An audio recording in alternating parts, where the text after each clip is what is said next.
महायुति हो या फिर एमवीए, दोनों ही तरफ से आरोप लग रहा है कि गठबंधन धर्म का पालन नहीं हुआ। इंडिया गठबंधन में भी समाजवादी पार्टी नाराज है क्योंकि जिन सीटों की अपेक्षा वो कर रहे थे उन्हें वो सीटें नहीं मिली। ऐसे पर समाजवादी पार्टी ने महाराष्ट्र में 8 उम्मीदवार मैदान में उतार दिए हैं। इन विषयों पर बात करने के लिए हमारे साथ अबू आसिम आजमी जी हैं, जो कि समाजवादी पार्टी के महाराष्ट्र अध्यक्ष हैं, शिवाजी नगर मानखोर सीट से विधायक हैं।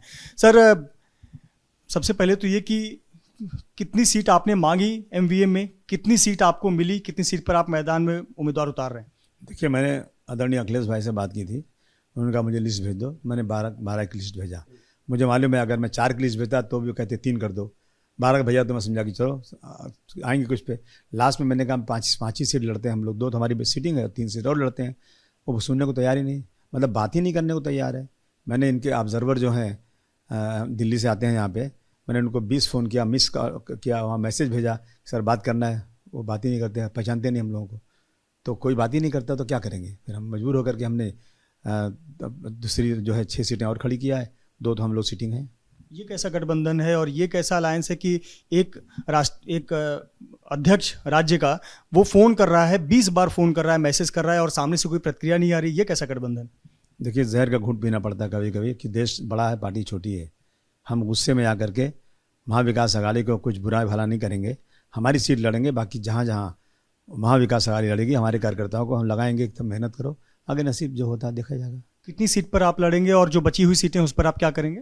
नहीं, मैं 8 सीट पे लड़ूंगा। देखिए 8 सीट मेरे पास है ये 9 थी, लेकिन एक को मैं विड्रॉ करा रहा हूँ, नहीं तो मिला नहीं, कल मुझे निकल गया था कहीं, लेकिन मैं इसको विड्रॉ करूँगा। 8 सीट पे मैं इलेक्शन लड़ूंगा और मेहनत से लड़ूंगा। 2 तो सीटें हैं, 6 और सीटें। बाकी सीटों पर यानी फिर वहाँ पर वोटों का बंटवारा होगा? अगर आप ये जो 8 सीटें हैं, अगर यहाँ पर आप खड़े हो रहे हैं तो एमवीए में तो ऐसा हो जाना चाहिए कि कोई पार्टी खड़ी नहीं हो, एक पार्टी खड़ी हो गया, सब वोट ले लेगा, कोई बंटवारा नहीं होगा। फिर तो बंटवारा होएगा ही नहीं। एक ही सिंगल पार्टी खड़ी होना चाहिए और बिना किसी अपोजिशन के जीत जाना चाहिए। अब यहाँ हर जगह पे 15, 20, 25 लोग खड़े हैं इलेक्शन में, जीतने के लिए नहीं, वोट काटने के लिए खड़े हैं। यहाँ भी सब वोट काटने आ रहे हैं। मैं एक वो पार्टी हूँ जो देश की 3री नंबर की पार्टी है। मुझे पहले भी दो बार इलेक्शन के इसी तरह से धोखा दिया गया, फिर भी मैं कुछ नहीं बोला। अब की बार श्री अखिलेश जी बात कर रहे थे और अखिलेश जी खुद आए कि मैं जिन सीटें तुम मांग रहे हो उन सीटों में हमारी पोजीशन क्या है, उन्होंने खुद देखा और उन्होंने कहा बिल्कुल सही मांग रहे हैं आप। तो जब मेरे अध्यक्ष ने कहा कि बिल्कुल सही है तो फिर मैं लड़ाऊंगा, फिर जो होगा देखा जाएगा। आपने जब सीट बंटवारे की बात एमवीए में चल रही थी, कितनी बार आपने पहल की? आपको कितनी बार बुलावा आया, कितनी बार बातचीत हुई, किस नेता ने बात की? देखिए, ऐसा है ना कि कांग्रेस के नेता जो यहाँ पर हैं, कांग्रेस के जो बड़े नेता हैं और यहाँ पे एक जो पहले उसके वो थे वक्फ बोर्ड के चेयरमैन थे वजाहत साहब, उनको मैंने फ़ोन किया कि भाई ये बात करो उधर। मैंने नितिन राउत साहब को कई बार बात किया, नितिन राउत साहब ने मेरी लिस्ट मंगाया। मैंने संजय राउत को बात किया। अब मैं किससे बात करूं? सबसे मैंने बात किया।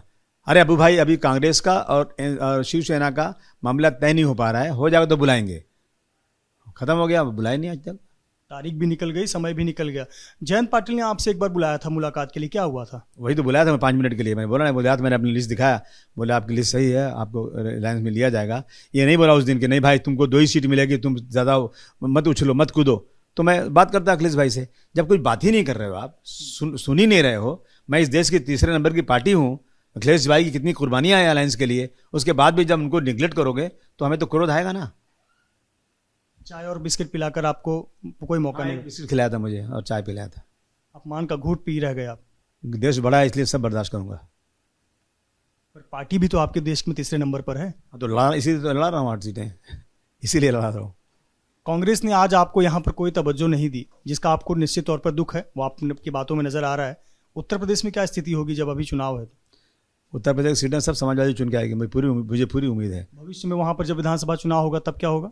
जीत कर आएगी समाजवादी पार्टी। लोगों ने देखा, आपने समाजवादी पार्टी का वहाँ बड़ा ज़बरदस्त चल रहा है। जो लोग बैठे हैं झूठ बोल करके सत्ता में बैठे हैं और मुसलमानों के घर तोड़े जा रहे हैं, ज़्यादा लोगों को मारा जा रहा है, ये जानबूझ करके कि जो हमारे वोटर हैं उनको परेशान किया जा रहा है। आप एक एग्जाम्पल ले लीजिए, आप अयोध्या का, वहाँ पर एक लड़की के रेप का मामला हुआ। एक बड़े बिजनेसमैन जो समाजवादी पार्टी से हैं, उनके घर को गिरा दिया गया, पूरा कारोबार बर्बाद कर दिया गया। अखिलेश जी का एक बार इसका DNA करा लो, अगर ये कसूरवार है तो इसको फांसी दे दो। DNA हो गया, उसका इन्वॉल्वमेंट ही नहीं।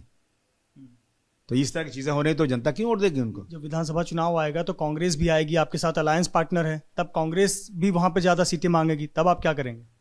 दिया ना वहाँ 17 सीटें समाजवादी पार्टी ने, और अभी भी समाजवादी पार्टी वहाँ यूपी में दे रही थी, लेकिन उन्होंने कहा नहीं, हमारे पास कैंडिडेट मजबूत नहीं है, इसलिए आप खुद लड़िए पूरा। यहाँ तो कांग्रेस मजबूत है, तो यहाँ समाजवादी पार्टी को पूछ नहीं रहे हैं, उत्तर प्रदेश में क्या स्थिति होगी? तो अब वो अखिलेश भाई जाने क्या करेंगे, वो अखिलेश भाई भी बर्दाश्त सब करेंगे, क्योंकि महायुति को हराना है, बीजेपी को कमज़ोर करना है, तो फिर महाविकास अघाड़ी या इंडिया अलायंस के साथ ही रहना चाहिए, मुझे समझता हूँ।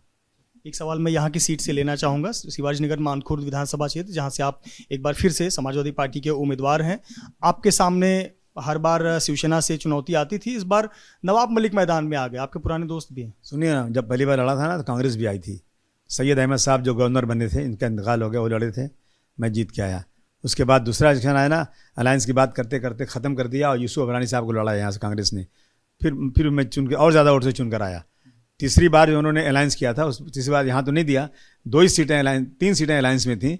भिवंडी के अंदर हमने रईस को टिकट दिया और 2:30 बजे इन्होंने एक दूसरे आदमी को टिकट देकर वहाँ खड़ा कर दिया कांग्रेस ने। ज़्यादा मैंने मेरे पीठ में छुरा भोंकना है ना, तो आपने अलायंस के बाद वहाँ क्यों जमा कर दिया? मैं अगर पूछूँ आज बाला साहब थोराट साहब से कि सर आपने भिवंडी में क्यों उम्मीदवार दिया आपने, अब तो हमारी अलायंस की सीट थी, दे दिया उन्होंने। अब आप कहते हैं ना, अपना चेहरा ना देखा गया आपसे, बेवजह आईना तोड़ कर रख दिया। आप जो करो तो सच, और मैं करूँ तो मैं जो है वोट काट रहा हूँ। ये वोट कटुआ ये लोग हैं जो यहाँ आ रहे हैं, और महाविकास अघाड़ी को हमें मदद करना चाहिए। क्यों बार बार इस प्रकार के अपमान का घूंट पीना पड़ रहा है अबू आसिम आज़मी को? हर चुनाव में आप एक मांग करते हैं, लेकिन आपको वो आपका जो सम्मान होना चाहिए सीटों के माध्यम से, उम्मीदवारों के माध्यम से, वो नहीं होता है। क्यों ऐसी स्थिति आती है कि अबू आसिम आज़मी को फिर अपने ही कुछ उम्मीदवारों के साथ मैदान में उतरना पड़ता है, बाकी मजबूरी में समर्थन देना पड़ता है? देखिए, जितनी पार्टियां देश में सत्ता में आई हैं, जितना उन्होंने माइनॉरिटी का नुकसान नहीं किया, बीजेपी ने एक साथ जबरदस्त नुकसान किया। मुझे बताइए आप कि क्या इसके पहले कभी भी कि गौ रक्षा के नाम पर मुसलमान मारा गया था 2014 के पहले?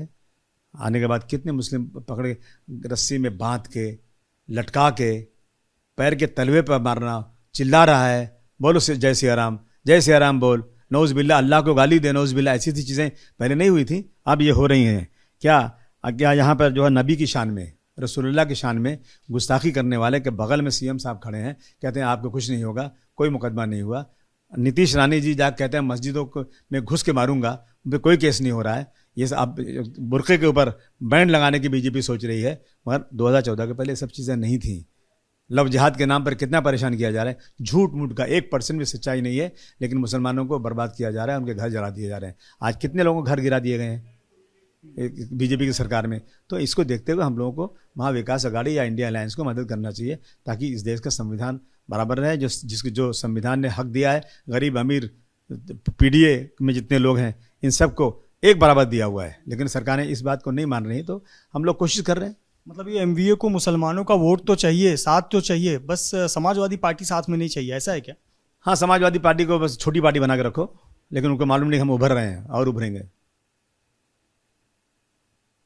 बहुत बहुत धन्यवाद एबीपी न्यूज़ से बात करने के लिए।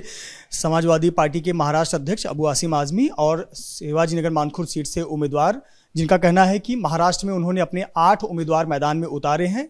एमवीए में उनकी मांग थी कि 5 सीट उन्हें मिलनी चाहिए, लेकिन उनकी मांग पूरी नहीं हुई। ऐसे पर 8 सीटों पर वो उम्मीदवार उतार रहे हैं, लेकिन अन्य सीटों पर वो एमवीए को ही समर्थन करेंगे। कैमरामैन अनिल पवार के साथ Mrityunjay Singh, ABP news, Mumbai. For exclusive and insightful videos, subscribe to our new channel ABP Live Premium.